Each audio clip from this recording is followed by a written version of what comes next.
Hello and welcome. I'm Laurel Stewart, and here's what happened this week. President Ching-te spent the first day of 2025 at his first flag-raising ceremony as president. Thousands turned out to watch the event despite the early start time and cold weather. Leslie Liao was there.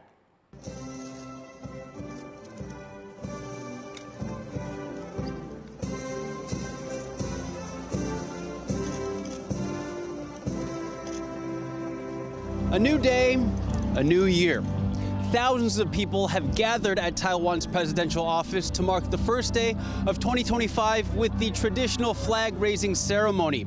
People arrived before dawn, braving chilly weather to witness President Ching-te and Vice President Bi Kim-hsiao ring in the new year. 在台北那么久也没有过来升旗过，所以反正就是还有时间，就想说过来看看，不然新的一年，然后就是想说来体验一下升旗典礼，然后感受一下。第一次来看那个101烟火，想要都已经1、2点了，就干脆来升旗一下。对，我们要走得过来的，从信义走过来。对，走多久啊？1小时。1小时。因为我们爱国啊，台湾 No.1。 This is Lai's first New Year's flag-raising ceremony since becoming president, but he did attend last year in his capacity as vice president. In his first address to the nation in 2025, Lai wished the people a happy new year.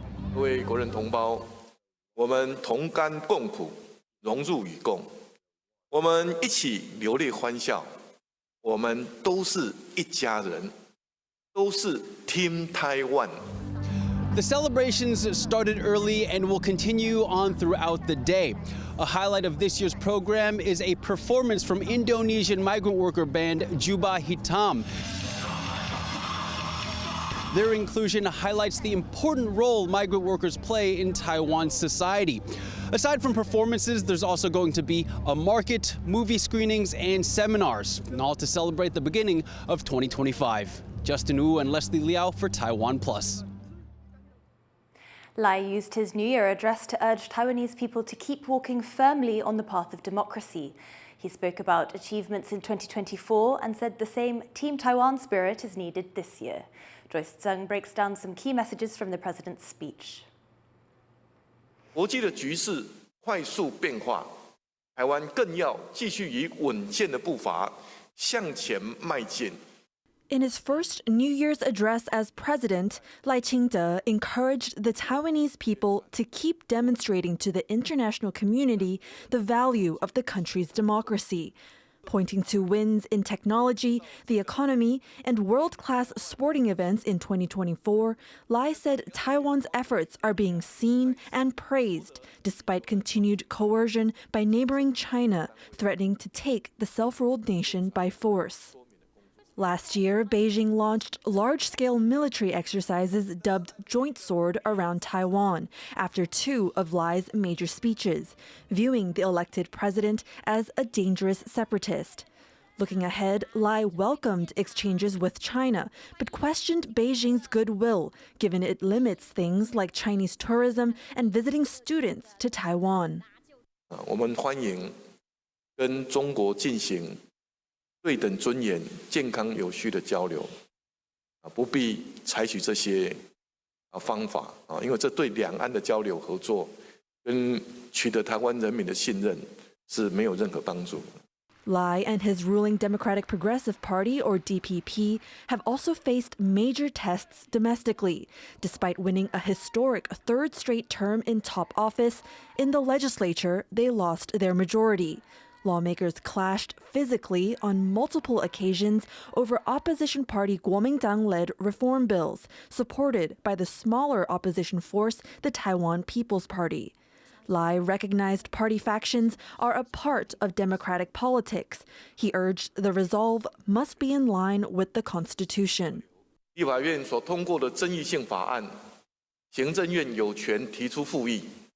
Lai says 2025 will be a challenging year for democracies, with ongoing wars in Ukraine and Gaza and threats from authoritarian regimes like those in China and Russia. Despite the challenges that may come, Lai affirmed that Taiwan's values in freedom and democracy, which have earned it global trust and partnership, are the country's only way forward. Andy Xue and Joyce Zhen for TaiwanPlus. Major Taiwanese media group TVBS has apologized for unintentionally playing Chinese state media coverage at a Taipei New Year's event. The broadcast triggered a backlash online and comes amid simmering tensions between Taiwan and China. Joyce Tseng is back with this report.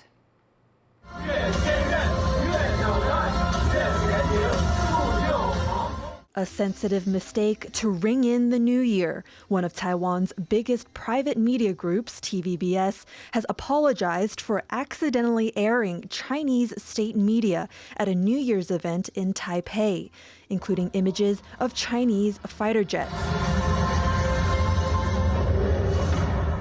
The mistake by the outlet, which has close ties with the China-friendly opposition party Kuomintang, sparked anger from people on site and online, some speculating whether it was a hack by Beijing. Taipei's city government has called it a serious mistake. In a statement, TVBS, who was operating the screens near the iconic Taipei 101 skyscraper, apologized and explained that while equipment was being packed away, a subcontractor's backup laptop was still plugged in and showed content queued up by YouTube autoplay, leading to the accidental broadcast of unrelated content.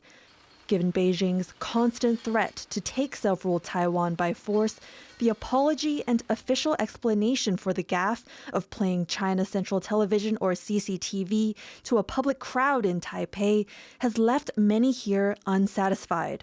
好像不太妥了。我们台湾应该也会有节目可以播放，为什么一定要播央视？很多人都有拍限动说怎么都怪怪的。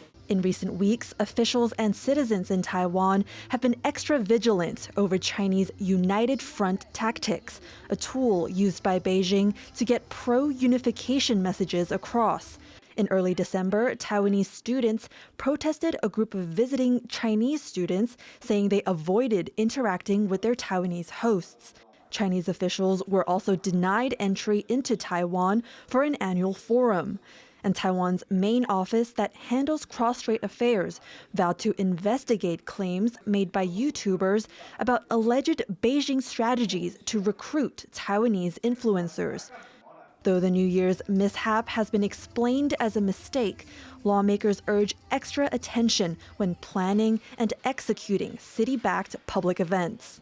以后台北市政府在办大型活动的时候，应该要特别要求厂商啊，一定要特别的小心注意啊，才不会有这个非预期的画面跑出来。 Officials have stressed the need for people in Taiwan to stay alert and be even more cautious so that any preventable mistakes do not add to already existing pressure and coercion coming from the outside. Kama Xu and Joyce Tseng for TaiwanPlus. Former Taipei Mayor Wen-je's team is gearing up to appeal once again for his release from detention, as the 65-year-old politician was taken back into custody following a back and forth between prosecutors, the High Court and the District Court. Tiffany Wong reports from the Taipei Detention Center. Former Taipei Mayor Wen-je is back in detention just a week after being released on bail for corruption charges. Prosecutors say that he and other defendants could try to collude with each other electronically.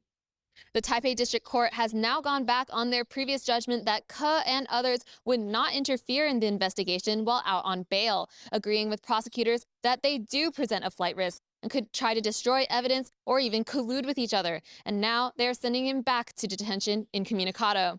During his third bail hearing that lasted 5 hours on Thursday, Ke asked prosecutors for a list of people he should not contact while out on bail and said that prosecutors were targeting him. The Taiwan People's Party, which is the third force opposition party that Ke founded, said Ke was being bullied by prosecutors and that the court was being influenced by President Ching-te, who leads the ruling Democratic Progressive Party. They've now called for a nationwide protest on Justices Day, which is January 11th. 全中华民国、全台湾到底有谁觉得柯文哲会逃亡？你脑袋有洞吗？检察官在申请羁押柯文哲的过程当中，他们那一种恶质的伎俩，我老实讲，连法官都被惹毛了。Ke had already been held incommunicado since September when prosecutors were given time to investigate, going through his phone records and computer files and compiling a 190-page indictment. He was released only last week on a bail of nearly $1 million after being charged with corruption, including accepting bribes and embezzling political funds related to his alleged involvement in a real estate deal when he was mayor and for mishandling political funds during his run for president last year. Prosecutors appealed immediately after, and the High Court revoked the lower court's decision, hiking his bail to $2 million and requiring him to wear an ankle monitor. Ke's team is ready to appeal, and they must do so within 10 days. Otherwise, they may not see Ke for several months. Justin Wu and Tiffany Wong at the Taipei Detention Center for TaiwanPlus. Ke earlier this week formally resigned as chair of the party he founded, the Taiwan People's Party. For more on what direction the TPP may now take with legislator Huang Guochang as its acting head, Alec MacDonald spoke to Tony Liu, a professor at National Zhongxing University. With Wen-je now stepping down as TPP chair, what sort of legacy does he leave behind for the party?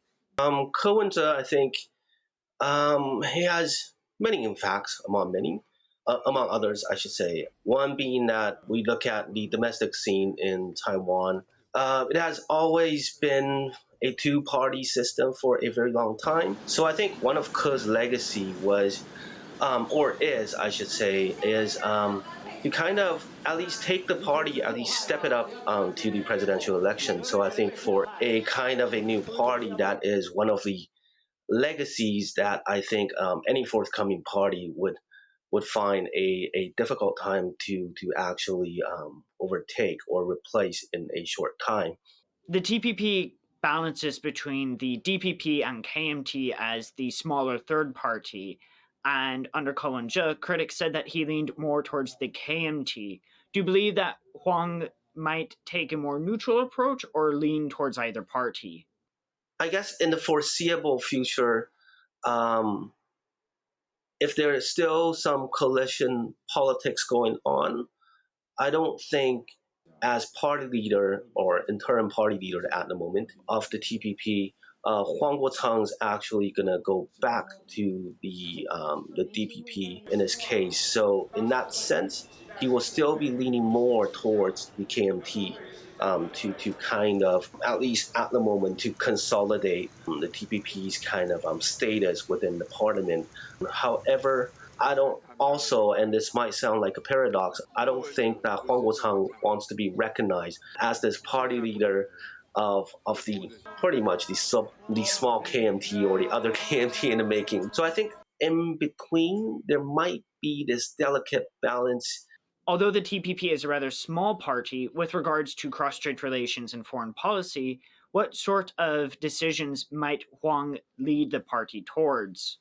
I think, in a sense, it would be quite difficult for him to actually do anything about foreign policy at the moment. Maybe cross-strait relations. However, cross-strait relations, Huang Guochang will have to find that delicate balance between the KMT and the DPP, with one being more pro-unification and one being more pro-independence. And if we look at Ke, this was kind of Ke's legacy as well, or Ke's platform, although it was not really clearly meted out. So in that sense, you had the population wondering what Ke really wants, or what the kind of the Taiwan People's Party really wants. That was Tony Liu from National Zhongxing University. Thank you for watching Here's What Happened. You can visit the TaiwanPlus website or follow our social media for more stories from Taiwan and around the world. Finally, today we leave you with more highlights from New Year celebrations around the world. I'm Laurel Stewart. Take care and see you next time.